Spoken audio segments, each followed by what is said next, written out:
Hey, FlimsyLunchTray here, and welcome to World of Warships. Today, I'm going to talk about why the Moskva is just so good here in the game, and seeing and demonstrating her strengths, but also talking about her weaknesses. And this is one of those videos that I feel like it showcases kind of everything that I'd really want to get at about the ship in terms of both her strengths and weaknesses, just so you can see the overall ability of this ship that is available for coal in the armory, and also see her weaknesses, her downsides, if you do not be mindful of, you don't pay attention to, which can leave you going back to port early. So Moskva, tier 10, Russian heavy cruiser. Some people like to compare, at least even the WoW's wiki article references, talks about how the ship can also be almost on terms of being a battleship. And I think that mostly comes from when they talk about just the raw damage you can do with these 220mm guns, but also her hit point, or her health pool, being 65,400 with the build we have here, being comparable to a tier 8 battleship. And on top of that, we're talking about a Russian heavy cruiser with really strong bow and armor capabilities, meaning that she's rather tanky. Now, let's just talk about her weaknesses. I'm going to talk about her weaknesses from my perspective before I even reference any pros or cons from the WoW's wiki article. Her cons are her broadside. Okay, Moskva Citadel is rather massive, and when you start showing broadside to enemy ships, I mean, it could be light cruisers, it can be heavy cruisers, battleships, even aircraft carriers with rocket strike planes, AP citadels, AP rockets. You will lose massive chunks of health if you do not pay attention to her weak broadside. And you're going to see that demonstrated here in the game. Also, we'll have our enemy, Moskva, is going to help us out in demonstrating that to you as well. Other considerable weakness is her lack of maneuverability. She has a really large turning circle radius. So if you were to disengage, turn broadside, you're going to be broadside for a bit before you're able to actually be angled away. So that's something you really need to be mindful of. And then just in general, because of the Russian cruisers in the game, like Stalingrad, like her counterpart, they have pretty terrible concealment. So that's something that even when you build into to help, I mean, of course it helps, but your concealment is just massive. So when we go dark again, I'll point out to you what our concealment is here in Moskva. Other thing that will wear her down over time is if you have ships that have a larger caliber, something like a Musashi, Ohio, Satsuma, Yamato. You know, over time, those are going to be doing a lot of damage to you, so you do need to be mindful and respect those type of battleships in the game that have a larger caliber shells. The one thing that's actually quite bad for us in this situation that you're seeing here is that we're being focused by a lot of enemy ships. The enemy team has made their presence felt quite strongly over here on the 2-3-4 line. And so I'm kind of having to play this, per se, cat and mouse game with the CV. When I back out here in the open, the CV has been trying to drop my side with torpedoes and stuff, so I have had to push up to be able to avoid any of the torpedoes that he's been dropping on me. So I'm needing air cover. So you're seeing how over time this is actually really wearing me down. And I need to pull up one additional article, because one of the things that helps Moskva be so strong, which you're going to see here in a minute, is the fact that we have a very strong commander on this ship, being Kuznetsov, and so we're going to be activating his talent here shortly, and there it is. So because it's a premium ship, it's for free to be able to move that commander here on the Moskva as we pick up our first blood there, which is going to give us another achievement another reason why Kuznetsov is so good here on the ship, is that the first talent we activated was the Will for Victory. Once per battle, if the ship's HP dropped below 10%, the following activates for 15 seconds. Damage control party effect is applied, no consumable charges expended. Your repair party generates up to 5.25% hit points, no consumable charge is expended. And dispersion of shells fired by enemies firing at your ship is increased by 20%. So that is amazingly helpful. When you find yourself in kind of playing that tank heavy cruiser role that Moskva plays and performs so well here in the game. Now the other talent we activated upon the first blood achievement was the emergency reserve, which grants +1 charge to each mounted consumable. So beyond that, you have some enhanced skills that also comes with Kuznetsov.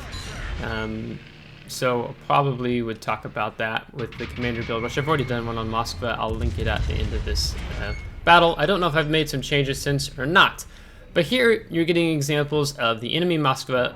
Even though he's over 16 kilometers away from me, we are easily able to pin his broadside with these fantastic 220mm guns. And I don't know necessarily why I switched to high explosive here. I think I was thinking that the Moskva was going to angle away, so I was like, oh, let me just go and switch to high explosive, but he never did so. So you can see he has Kuznetsov as well. You can see the little firework that just launched behind his ship, so he's getting a heal buff. But that's not going to really help him because Moskva has a weak and terrible broadside. Now our concealment, having built into it, is 14.1 kilometers. Yeah. So what helps most with Moskva? Let's say you spawned where I was earlier. You were in I5, okay? And you decided to sail all the way down to G5, and then decided I'm going to go support A, meaning you're going to be turning to your port, and you're going to be showing a lot of broadside to your left. And that is going to mean that your broadside is exposed, and that's when you get punished. Being mindful of very early positioning. So if let's say I wanted to go all the way over to the 9-10 line, or here, even if I want to get more over onto the 2 line, I would go ahead and travel that distance in the spawn and then go bow in. That is the strength of Moskva. If you try to position where you're going to be showing a lot of side in your broadside later into the match, because you don't like, oh, I knew I was going to go to the left, but now I'm just deciding to finally turn left, then you're going to be punished and you're going to lose a lot of health over that. So you do need to be mindful of, like, okay, where am I going on the map? Okay, let's go ahead and position favorably. Let's travel that left or right distance first, and then we'll push in on the distance, okay? That's something I've learned quite valuable here with the Moskva. Now on the WoW's Wiki, the pros they list is extremely large hit point pool, comparable to a tier 8 battleship. So we did talk about that when you're looking at her health pool. It's just massive. She has one of the longest gun ranges among all cruisers, which is actually pretty phenomenal to have here on the Moskva. So you're seeing 19.4 without us even having to build into it. There are some things that we can do. There's a unique upgrade you could put on Moskva that helps with your dispersion and adds a little bit of range as well. In this video, I have the main body modification 3 in the 6th slot, so we're getting that faster reloading time.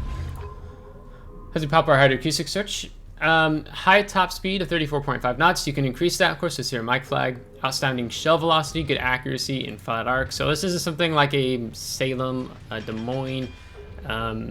You're going to have the shell arc. So you need to, if you're going to be firing over islands, you need to be pretty far back. Otherwise, you're often playing around along the edges of the island like we're going to be doing here as we move up a bit further with our hydroacoustic search with the Petropavlovsk around the corner. Powerful AP shells with excellent penetration of Citadel battleships at mid-range. You're actually going to see an example of that here shortly. Good A suite that with the option of defensive A fire consumable, but I'm pretty sure you have to give up hydro for that. Thick armor for a cruiser, very durable when properly angled. So that is important to do, angling here.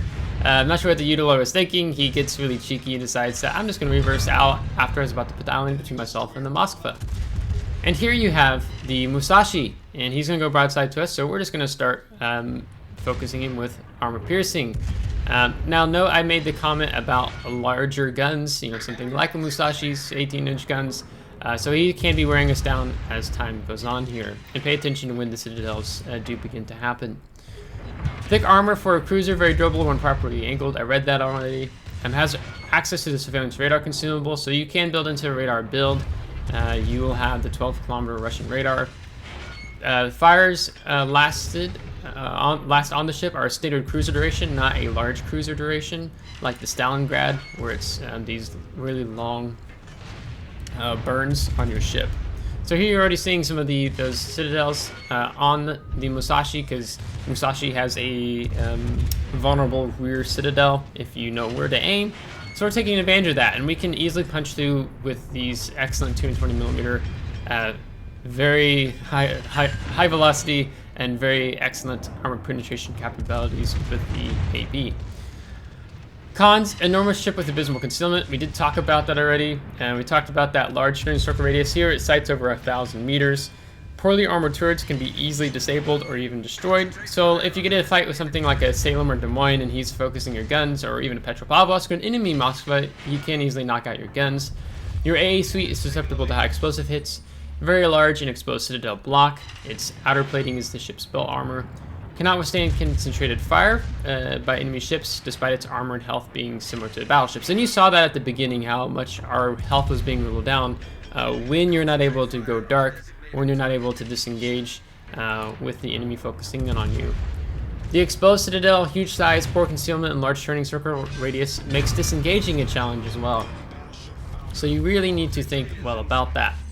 Here I was hoping to get a double strike, but unfortunately the rocks caught the lower shells, so we're going to pick up our Kraken Unleashed, bringing us up to, it looks like almost 2.9 million potential damage, with almost 200,000 damage. So this battle has been going quite quick, and you can see how much we've been in the action with our positioning here. Now we've had some flex here and having our Missouri here. That's been really helpful. I could play it safe and just relax here a little bit more, but with the Ohio coming around, I want to be able to get even more damage, so I'm going to be a bit greedy, as it were. I'm going to open up the armory and check on that price tag of coal. I think it's like 244,000, though I can't fully remember off the top of my head, so I would like to go ahead and have that included in the video. Up towards the top. Yeah, 244,000 coal, so you can use a coupon, take 25% off, as we're not going to be able to withstand those 18-inch shells from Ohio, and we're going to go down here with 204,000 damage and 3 million potential damage, and actually even almost 50,000 spotting damage, which is pretty good, all things considered here with Moskva. So Moskva is an excellent ship. I do really recommend picking her up. You know, if you had something like Des Moines already, I would say pick up Moskva first, and you can sail them later. That would just be my opinion. If you like Des Moines, then you really like Salem. But for myself, Moskva has just been an absolute standout in the armory and picking that ship up for coal, just because she has so many favorable traits, and this makes this ship play a really good time, as this enemy Ohio decides that he's going to be, I don't know if he was trying to go more battle in for the enemy sub or our submarine, but showing that much broadside means Missouri is going to get that knockout punch blow. So 1.5 million credits, 10,700 XP, 11,300 free XP with First Blood, Kraken Unleashed, High Caliber, 204,000 damage with 5 kills, the 6 Citadels as well.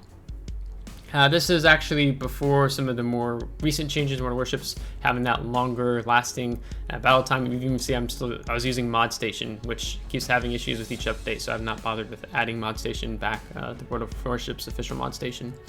Top of the team with 2,500 base XP, so you can see we had some really strong teammates here and doing really well, but we were just having a pretty fun time with how many enemy ships were on our flank. And then here you're going to see the potential damage, the damage upon spotting. We took 123,000 damage received, so that was just a lot. Our fires did almost 30k, a little bit of secondary, but mostly it's going to be that armor piercing and then some of that high explosive that's going to get us the main damage values. With premium count and with premium Moskva, 1.4 million credits all said and done. So I hope you liked today's video. I've only featured the Moskva once over a year ago, and I'm calling her the sea tank, because she is a sea tank.